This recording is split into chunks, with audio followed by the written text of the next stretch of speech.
نعرہ تکبیر، نعرہ رسالت، جشن عید میلاد النبی، نعرہ تکبیر، سبحان اللہ سبحان اللہ۔ پروردگار نے کرم فرمایا، اس نے اپنا پیارا محبوب ہمارے درمیان بھیجا۔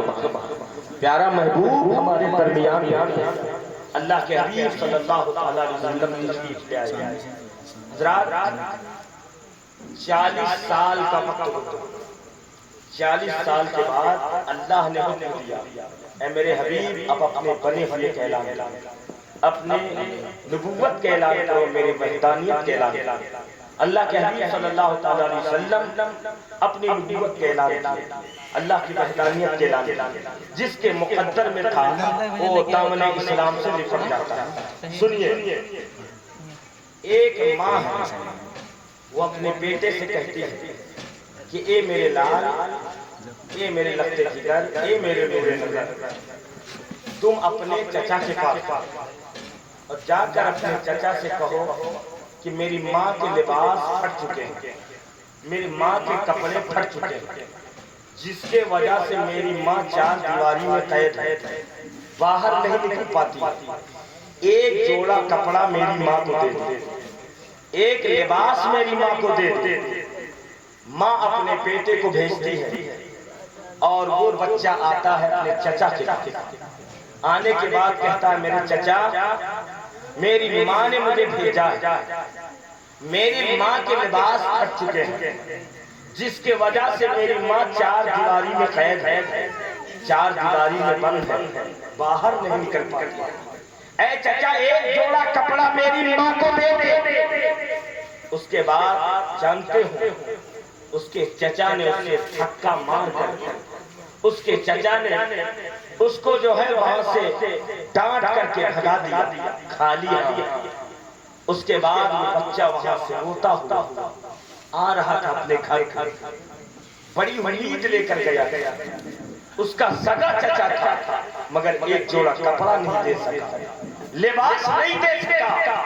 واپس آ رہا تھا روتا ہوا، راستے میں ایک شخص ملا، پوچھتا ہے بچے کیوں رو رہا، کیوں تو روتا ہے؟ اس نے کہا میری ماں کے لباس پھٹ چکے، میرا باپ دنیا سے انتقال کر چکا اور میں یتیم ہو چکا ہوں، میری ماں بیوہ ہو چکی ہے، میری ماں کے لباس پھٹ گئے ہیں۔ میری ماں نے میرے چچا کے پاس لباس لینے کے لیے بھیجی تو کیا ہوا؟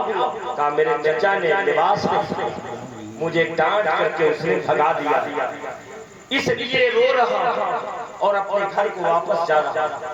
اس شخص نے کہا کہ اے شہزادے، میں تجھے ایک در بتاتا ہوں، ایک بارگاہ بتاتا ہوں، میں ایک شخص کے پاس بھیجتا ہوں، تو وہاں پر چلا جا اور وہاں سے خالی نہیں آئے گا۔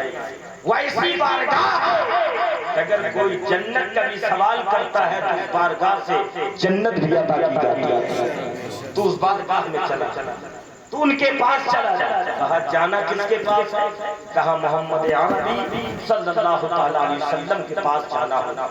حضرات محترم، اس کے بعد جو ہے وہ بچہ کہتا ہے میں نے سنا ہے کہ ان کے پاس جاؤں گا تو کلمہ پڑھنا پڑے گا، ان کے پاس جاؤں گا تو ان کا مذہب قبول کرنا پڑے گا، ان کے پاس جاؤں گا تو پہلے انہیں ماننا ہوگا۔ کہا ایسا کچھ نہیں ہے، جو تم نے سنا ہے وہ غلط سنا ہے، تم جاؤ، تم خالی ہاتھ لوٹ کر نہیں آؤ۔ اچھا وہ بچہ جاتا ہے، جانے کے بعد نبی کی بارگاہ میں حاضر ہوا۔ جیسا ہی وہ بچہ بارگاہ مصطفیٰ میں حاضر ہوا، میرے آقا صلی اللہ علیہ وسلم اس بچے کو قریب بلانے کے بعد بٹھاتے ہیں اور بٹھانے کے بعد سر پہ ہاتھ پھیرتے ہیں، رحمت والی سبحان اللہ۔ اس کے بعد فرماتے ہیں کہ اے شہزادے کیوں آئے، کس لیے آئے؟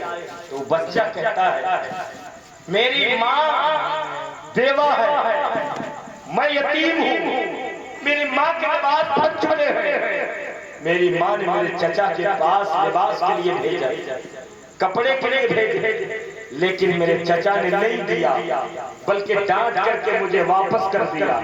میں روتا ہوا اپنے گھر کو جا رہا تھا کہ ایک شخص نے آپ کے پاس بھیجا, آپ کے پاس بھیجا, میرے ماں کے لیے لباس دے دیجیے, میرے ماں کے لیے کپڑے دے دیجیے. کپڑے پھٹ چکے اس وجہ سے میری ماں باہر نہیں نکل پاتی.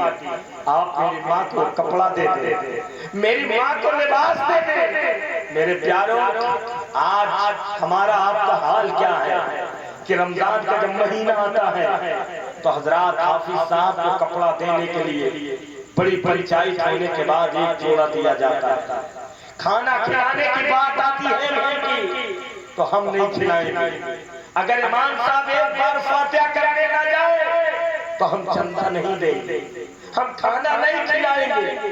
اور جواب کیا دیتے ہیں؟ مسجد میں امام رہے یا نہ رہے ہم سے کیا مطلب, نماز ہو یا نہ ہو ہم سے کیا مطلب, بچے پڑھیں یا نہ پڑھیں ہم سے کیا مطلب. اے پیارو, یہ جملہ مت کہو. کربلا کے میدان میں 22,000 یزیدی گئے تھے مگر امام حسین کی شہادت کے بعد 1,40,000 یزیدی عذاب الہی میں گرفتار ہوئے ہیں. میرے پیارو, اتنا کیوں؟ تو کچھ لوگ اپنے گھر میں بیٹھ کر یہی کہہ رہے تھے حسین جانے یزید جانے. ہم سے کیا مطلب, حسین جانے یزید جانے ہم سے کیا مطلب. مطلب کیوں نہیں ہے؟ اگر نبی کا کلمہ آپ نے پڑھا ہے, قرآن کو مانا ہے, اللہ پر ایمان رکھتے ہو, جب اللہ پر ایمان رکھتے ہو, آپ نبی کا کلمہ پڑھے ہو تو آپ مسلمان ہیں. اور جب مسلمان ہیں تو نماز بھی آپ پر فرض ہے, مسجد کے جو ہے معاملات بھی آپ پر ہیں, دین بھی جو ہے کام بھی آپ کا سپرد ہے. یہ کہہ کر کے آپ چھٹی مت لیجئے کہ ہم سے کیا مطلب, ورنہ حساب نہیں دے پاؤ گے. اس دنیا کے بعد کب کا تنگ ہو جائے گی, کب کا دیری ہو جائے گی. اس لیے میرے پیارو, آپ جو ہے کے معاملات میں آپ سے ہو سکے تو کریے, نہ ہو سکے تو خاموش رہیے. اور دین کے کاموں میں روڑا مت ڈالیے. سب سے بدتر انسان وہ ہے جو دین کے کاموں کو روکتا ہو, جو ہے دین کے کاموں میں آڑ بنتا ہو. حضرات محترم, آئیے دیکھیے, لیکن اس کی اہمیت کو نہیں سمجھتے ہیں. ایک عالم کو کھانا کھلانا, ایک حافظ کو پانی پلانا, ایک حافظ کو نذرانہ دینا, ایک عالم کو تحفہ دینا, اس کے خیال رکھنا. کیا سمجھتے ہو کہ ہمیں کچھ نہیں ملے گا؟ ہمیں یہ بھی اپنے اپنے نصیبے کی بات ہے, یہ بھی اپنے اپنے مقدر کی بات ہے. کوئی اپنے کمائیوں سے عالم کی بارگاہ میں دے رہا, اور اس سے کھانا کھلا رہا, تحفہ دے رہا, نذرانہ دے رہا.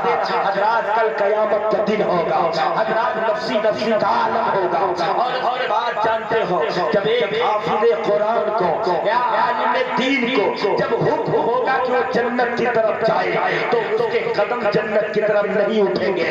رب کا حکم ہوگا کیوں نہیں جا رہے تو کہے گا مولا ہم کیسے چلے جائیں. اس ماں کو چھوڑ کر کے جس نے ہمیں 9 مہینہ اپنے پیٹ میں رکھا ہے, اس ماں کو چھوڑ کر ہم جنت میں کیسے چلے جائیں. اس باپ کو ہم کیسے چھوڑ کر چلے جائیں کہ دنیا میں آنے کے بعد سب سے پہلے اس نے ہمیں کپڑا پہنایا ہے, اس نے ہمیں کھانا کھلایا ہے, ہمیں قربان چڑھایا ہے. اس ماں باپ کو ہم کیسے چھوڑ کر کے چلے جائیں.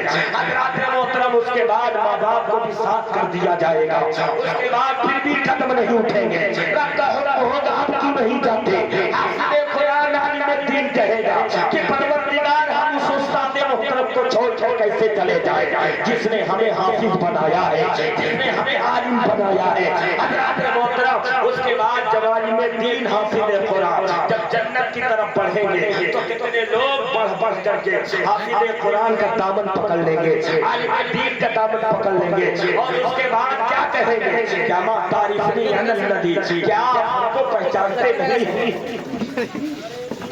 اللہ اکبر.